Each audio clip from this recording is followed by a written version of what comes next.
Денот се буди.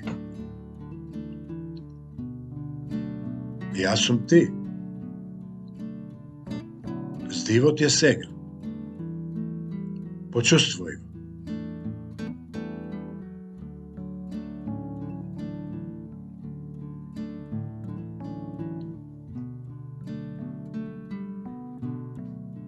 Длабоко вдишувам во себе и својата душа како едно. Кој дише? Јас. Кој сум јас? Јас сум здив. Почувствуј го.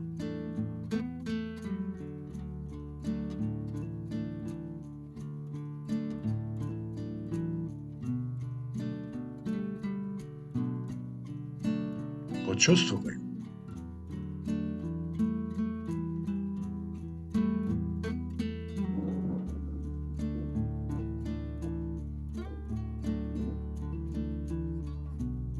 Јас сум здив и енергија.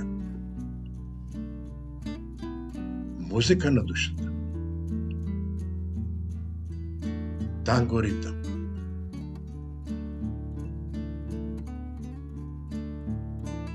Јас сум енергија во форма на тело.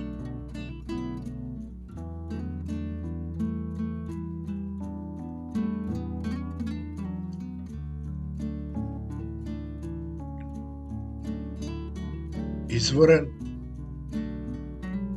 суверенитет и илузорен суверенитет. Изворен суверенитет е јас сум свест и енергија.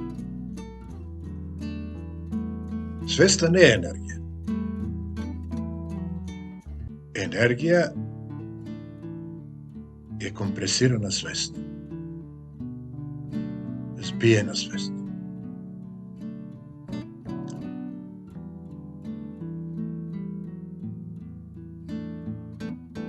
Свест и енергија е изворен суверенитет, сопствената душа. Душа е искуствен дел на свест. Свест е најважното нешто и единственото нешто. Апсолутното.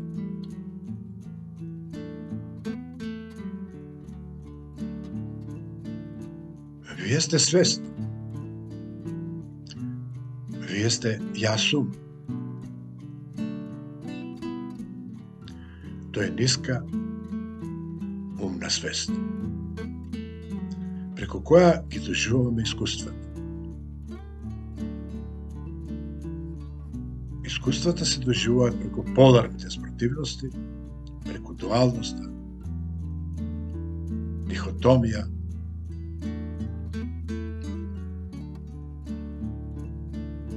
и тие искуства се претвараат во мудрост преку дестилирање на тие искуства од страна на нашата душа. А што е мудрост? Мудрост е едноставност. А што е едноставност? Едноставност е есенцирање до суштина. До која суштина? До изворниот суверенитет.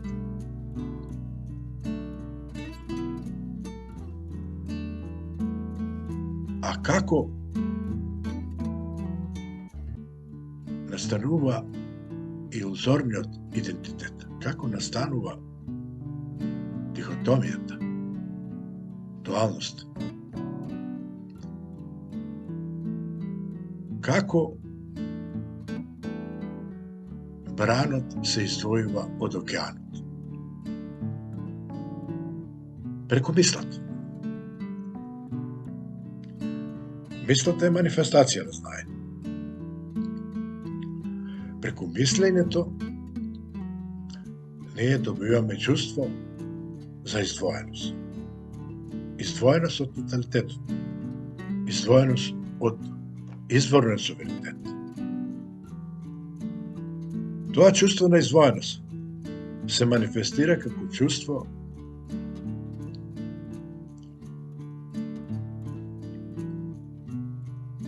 на посебност и актерство. Чувството на постоење, предизвикано од мислата, е бранување на океанот, од бура преку тајфун, до циклон и најновото корона циклон.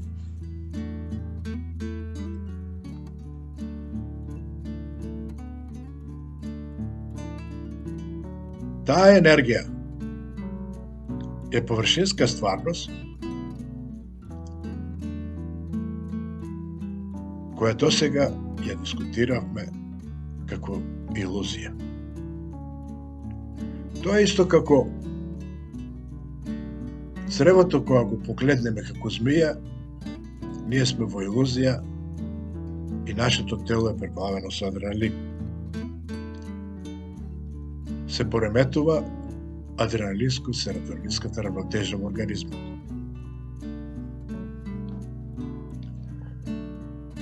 Издвојувањето од тоталитетот, чувството за посебно постоење, предизвикува страв од нестанок на формата. Стравот е состојба на мисла. Стравот се дели на два дела. Едниот е оправдан, екзистенцијален, кога сме нападнати од некое животно, ние рефлексно стравот набива адреналин, ги појачува мускулатурата и ние сме спремни за борба или бегство.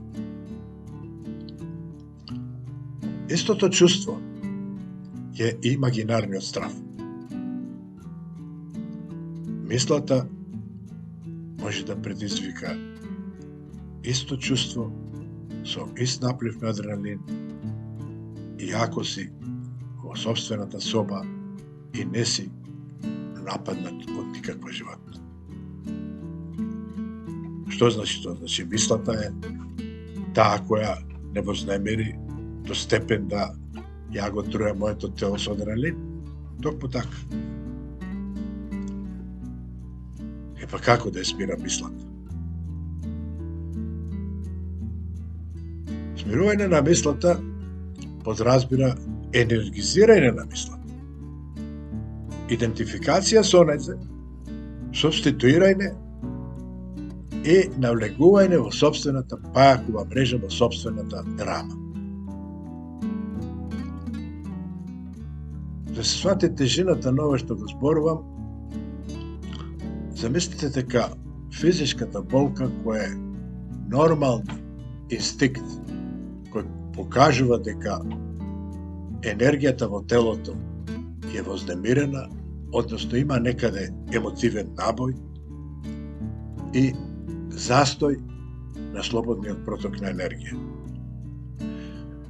Со мислата и проектирање во иднина навлегуваме во ментална болка. А што ако јас легнам и не можам да станам? Што ќе прават мојата фамилија? Тоа може да се претвори во хронична ментална болка и тешко се враќа таа мисла во сенка без субстанца.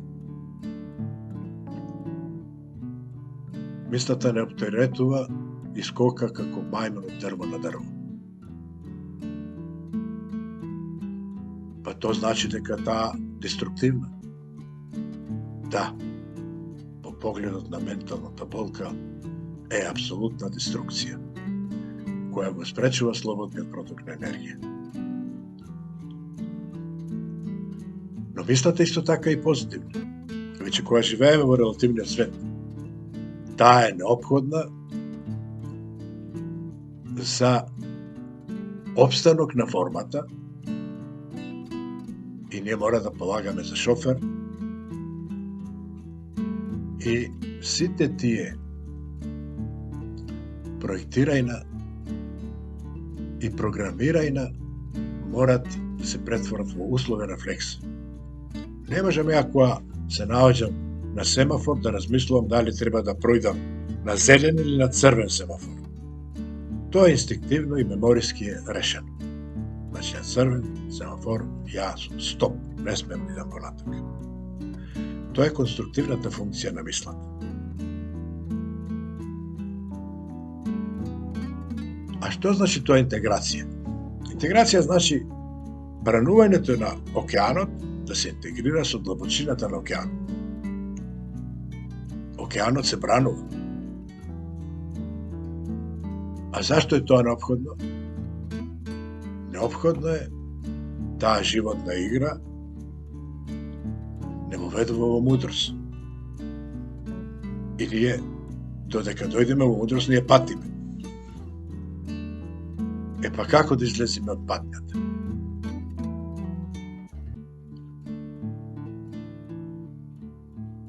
Мислата во моментот на настанување е несвесна, условена. Интеграцијата значи високата свест на душата, која искуствата ги претвара во мудрост, да се дозволи илузорниот идентитет да ја допушти мудроста да управува со животот во релативниот свет. Тогаш ние мудро излегуваме од нашата реактивност. Ние знаеме дека нашиот соговорник не е наш непријател. Напротив, во длабочината на нашето битие, во нашата душа, ние знаеме дека сме исто. Дека изворниот суверенитет на свест и енергија,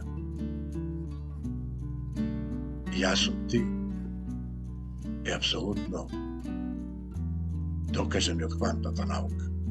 Не постои ни една честичка издвоена од тоталитетот. Ако е така, тогаш што треба ја да направам кога масовната свест на разни начини го напаѓа мојот изворен суверенитет? Се сеќавам пред многу години како студент учествував во еден разговор, генералски разговор, каде се дискутираше дека Македонија не постои. Дека Македонија е бугарска, Македонија е српска, Македонија е грчка. Еден од генералите ме праша, па тај вика, можда е добро да го прашаме, ево, Кава Илија е македонец, што тој мисли за ова? Мојот одговор беше инстинктивен. Па прво се вие договорите што сум ја, па после ќе ви дам јас одговор. Сега од ова позиција не би така одговорил. Него би поразговарал прво дали ми е познат нивниот суверенитет изворен. Ако ми е познат, тогаш јас сум и едниот генерал, и другиот генерал, и третиот генерал.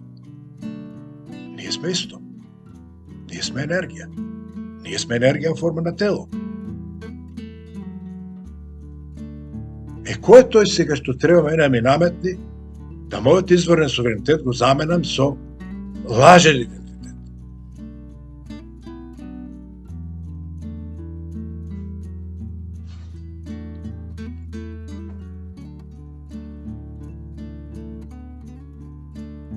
Лажниот идентитет е реактивност.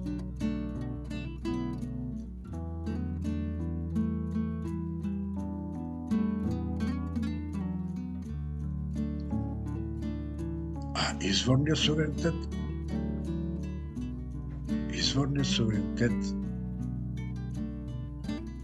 не може да се докаже.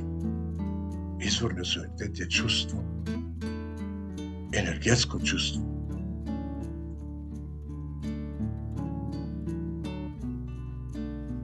А како да го решим проблемот?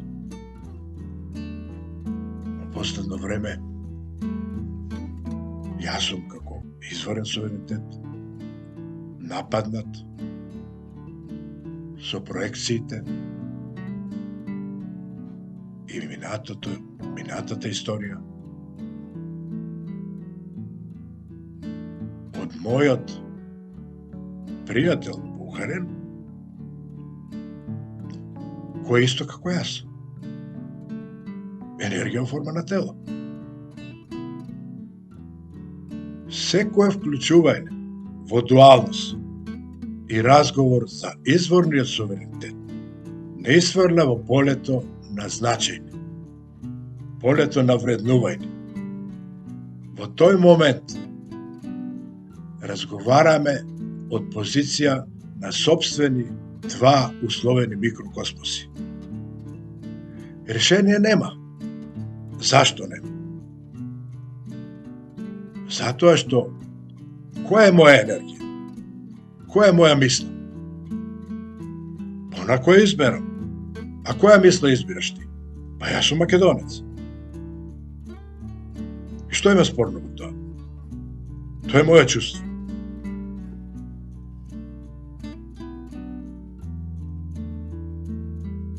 Тоа е моја енергија.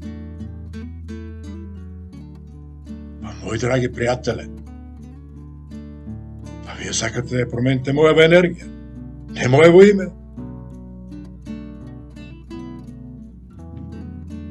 Ја мислам дека треба да помогнам да вие побрзо влезете во изворниот суверенитет и да видите дека ние сме исто. И тоа квантната наука го докажа. Нема одвоена ни една честичка од апсолутот. Апсолутот е свест, чиста свест. Таа возможува слободен проток на енергија. Слободниот проток на енергија е рај. И Исус во неговата парабола вика: во рајот нема време. А ние упорно дискутираме од позиција на време, од позиција на дуалност. Али тоа е прифатливо само од аспект на искуства кои се неопходни за еволуција на свеста. Јас бев директор, многу млад, па идев како паун со расширени крилја и мислев дека сум ја господар на светот. Но кога доживеав искуства кои се од ова позиција гледам дека биле точно усмерени за раст на мојата свест, ја видов дека апсолутно све тоа е погрешно. Поново благодарение на квантната наука. А квантната наука во мерењето само една паралела. Ние со сетилните органи, 5 сетилни органи, и гледаме целокупниот микрокосмос онаков каков е, мемориран по нашите неврони. А мерење на атомот, мерење на материјата преку атомот, значи 1 сантиметар да се подели со 100 билиони, се добива 1 атом. А подлабоко, во длабочината на океанот на свеста, се доаѓа до јадро кое е 100.000 пати помало од атомот. Помало од атомот. А тука се одвиваат нуклеарните сили помеѓу неутронот и протонот со брзина од 70.000 км во секунда. И тоа е све во нас. А ние имаме милиарди атоми. А за што разговараме? За дуалноста забранување на површината на океанот. Па бурата ќе се стиши. И ние сме мирен океан.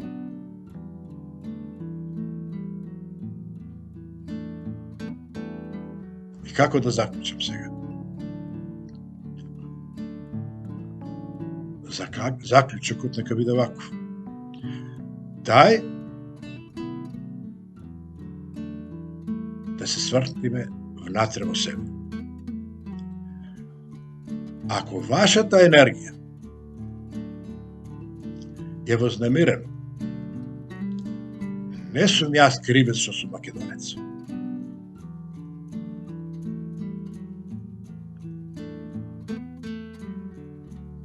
Енергијата е ваша. Се надминува со внесување во длабочината на вашата душа и доживување, чувствување на енергијата и подлабоко на телото на свеста. За денес е доста.